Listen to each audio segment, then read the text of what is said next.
Ya, terima kasih. Assalamualaikum warahmatullahi wabarakatuh. Selamat siang, tim penilai PKP 2, Bapak dan Ibu dosen pendamping serta rekan-rekan yang hadir pada kesempatan siang hari ini. Izinkan kami, tim PKM RSA dari Universitas Negeri Semarang, untuk memaparkan hasil penelitian kami yang berjudul Pilihan Kami untuk Bertahan, Job Embeddedness pada Dr. RSUP Dr. Karyadi, Kota Semarang. Tim ini terdiri atas saya, Imam Maulana selaku Ketua, Fauziah Amalia Alkaf, Bima Laksetia Jati, Agung Hidayatullah, dan Tiara Ayu Arlina selaku anggota, dan Ibu Lela Listiana Ulia selaku dosen pendamping kami. Selanjutnya, latar belakang. Terjadinya pandemi COVID-19 pada tahun 2020, di mana tren kasusnya terus meningkat di Indonesia, yang juga diperparah dengan adanya mutasi-mutasi dari COVID-19, hingga menimbulkan berbagai varian baru seperti Alpha, Beta, Delta, dan juga Kappa, membuat tren kasus COVID-19 ini semakin sulit untuk dikendalikan. Puncaknya, pada 15 Juli 2021 terdapat tren kasus harian tertinggi, di mana terdapat 56.757 pasien positif COVID di Indonesia. Oleh karenanya, penanganan COVID-19 di Indonesia ini membutuhkan kerjasama dari semua pihak, termasuk tenaga kesehatan atau tenaga medis. Oleh karenanya, peningkatan beban kerja tenaga medis ini terjadi selama penanganan pasien COVID-19.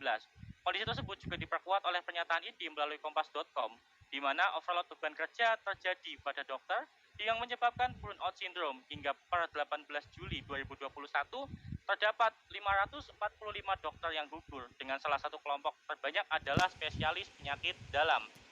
Dengan meningkatnya resiko pekerjaan yang begitu tinggi, dokter spesialis penyakit dalam ini masih dapat mengerjakan tugasnya atau pekerjaannya dengan sangat baik dan dengan loyal. Oleh karenanya, kami bermaksud untuk meneliti tentang bagaimana dinamika job embeddedness pada dokter spesialis penyakit dalam RSUP Dr. Karyadi, Kota Semarang.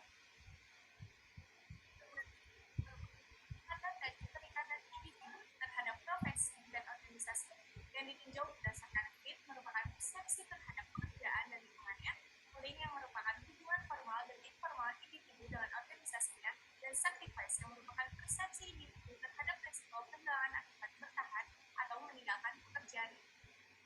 Adapun metode penelitian ini, yang pertama adalah berjenis kualitatif dengan desain fenomenologi. Tahap pertama adalah kajian literatur tahap 1 untuk melakukan konstruk teori dan kerangka berpikir.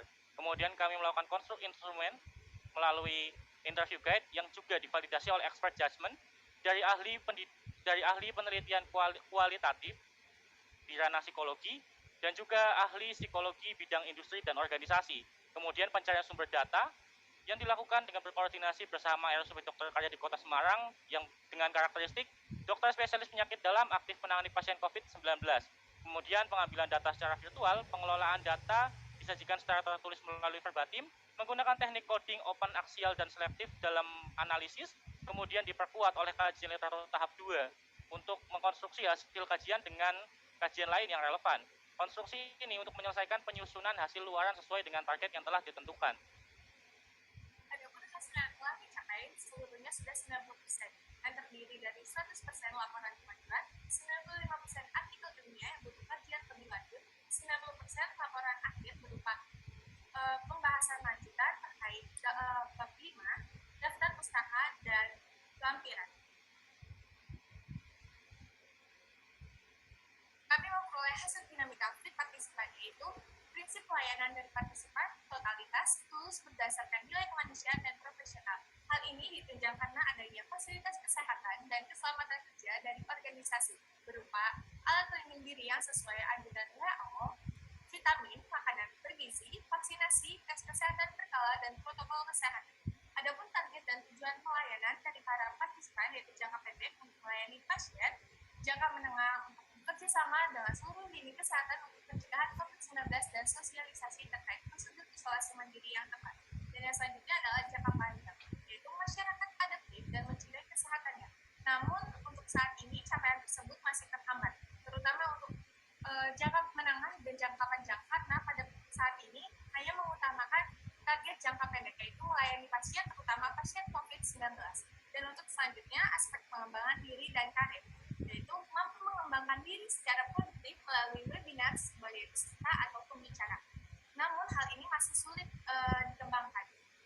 Hal lainnya yang sulit dikembangkan adalah mengembangkan karir, yaitu seperti konsultan spesialis infeksi, dan S3 Fisiopera merupakan hal-hal yang sebenarnya dituju oleh para partisipan. Hal ini masih sulit dicapai karena masih fokus pada penanganan pasien COVID-19. Untuk aspek pengembangan organisasi, para partisipan memiliki harapan-harapan terhadap organisasinya, yaitu terkait penyediaan gedung khusus perawatan infeksi, peningkatan kualitas dan kuantitas laboratorium, atau jaminan berkarya di organisasi. Namun di sisi lain, organisasi telah memberikan bantuan pengembangan diri yang maksimal melalui penyediaan fasilitas pengembangan diri untuk para sumber daya manusia. Selanjutnya, untuk sikap loyalitas yang diberikan oleh para partisipan ini tidak berpikir berhenti menjadi dokter dan pindah organisasi. Karena di sisi lain, dokter juga adalah profesi impian untuk membantu orang lain. Untuk hasil dinamika link partisipan, hubungan rekan kerja dengan partisipan ini terjalin baik, sehingga mengakibatkan adanya kerjasama tim optimal. Hal ini dibuktikan angka kematian pasien COVID-19 di RSUP Dr. Karyadi ini relatif rendah. Selain itu, para rekan kerja juga memberikan dukungan, saling menyapa, membantu, dan berdoa, dan mengingatkan protokol kesehatan dengan rekan kerjanya. Diperkuat juga oleh hubungan atasan dan bawahan yang harmonis. Hal ini didukung karena adanya dukungan pimpinan melalui diskusi. Namun di sisi lain, dinamika hubungan kerja ini tetap terjadi, yaitu adanya perbedaan pendapat terkait penanganan pasien, terutama pasien COVID-19. Namun di sisi lain juga, iklim kerja ilmiah dan bebas berpendapat menjadi resolusi konflik untuk diskusi secara offline dan online melalui WhatsApp group. Adapun keputusan yang diambil berdasarkan timbangan medis. Selain itu, kesesuaian pembagian tugas dari para partisipan ini membuat para partisipan merasakan nyaman dalam bekerja, dan diperkuat juga oleh lokasi yang tidak ada kendala dengan tempat tinggalnya, sehingga para partisipan sangat merasa adanya kesesuaian dalam pembagian tugas dan lokasi kerja. Selanjutnya adalah dinamika certified dari partisipan, di mana imbalan dipersepsikan tinggi dan sesuai, respon keluarga mendukung, tidak khawatir, tapi ada juga partisipan yang memperoleh respon keluarga berupa khawatir dan cemas di awal pandemi, meskipun mengalami penurunan secara terus-menerus seiring berjalannya waktu. Kondisi tersebut juga didukung oleh peningkatan kualitas pemahaman keluarga terhadap cara menjaga kesehatan selama pandemi COVID-19 ini. Kondisi tersebut juga didorong oleh strategi edukasi keluarga oleh partisipan, di mana partisipan berupaya untuk menyeimbangkan kepentingan keluarga dengan tuntutan pekerjaannya dengan berdiskusi dan meyakinkan keluarga tentang COVID-19 dan pekerjaannya. Selain itu, upaya perlindungan kesehatan melalui penerapan protokol kesehatan yang ketat, swab rutin, mengikuti vaksinasi, dan saling mengingatkan kebersihan diri ketika pulang ke rumah juga dilakukan partisipan untuk menjaga kesehatan keluarganya.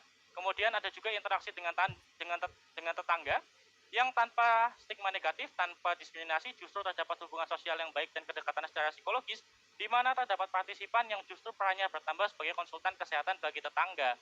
Tetapi ada juga partisipan yang memilih untuk membatasi interaksinya dengan tetangganya. Kemudian kesimpulan, dapat diketahui bahwa fit, link, dan certified partisipan dinilai secara positif melalui tema-tema yang telah kami tentukan. Kondisi tersebut menunjukkan job embedded test partisipan yang cenderung tinggi, di mana pada penelitian-penelitian terdahulu dapat diketahui bahwa job embedded test memiliki hubungan resiprokal dengan job performance, sehingga job embedded test yang tinggi pada partisipan menunjukkan adanya job performance yang optimal dari partisipan dalam melayani pasien. Adapun potensi hasil dalam penelitian ini untuk potensi keilmuan berkontribusi multidisiplin ilmu untuk referensi para peneliti-peneliti selanjutnya dalam melakukan penelitian, terutama job evidence. Selanjutnya adalah potensi publikasi yang berguna untuk yang akan ada artikel ilmiah yang akan dipublikasi. Selanjutnya ada artikel populer psikoedukasi yang akan dipublikasi melalui website psikologi UNES. Dan yang selanjutnya adalah keilmuan, yaitu potensi praktis. Potensi praktis yaitu sebagai sumber inspirasi, media refleksi diri, dan rekomendasi kebijakan RSUP Dr. Karyadi pada khususnya, dan rumah sakit lain pada umumnya. Adapun rencana tahapan berikutnya adalah evaluasi artikel ilmiah, penyelesaian laporan akhir, penyelesaian artikel populer, dan penyelesaian rekomendasi kebijakan. Berikut adalah dokumentasi kegiatan kami. Terima kasih kami ucapkan kepada Kemendikbud, kemudian juga Universitas Negeri Semarang, dan seluruh pihak yang terlibat dalam penelitian kami. Selamat siang. Wassalamualaikum warahmatullahi wabarakatuh.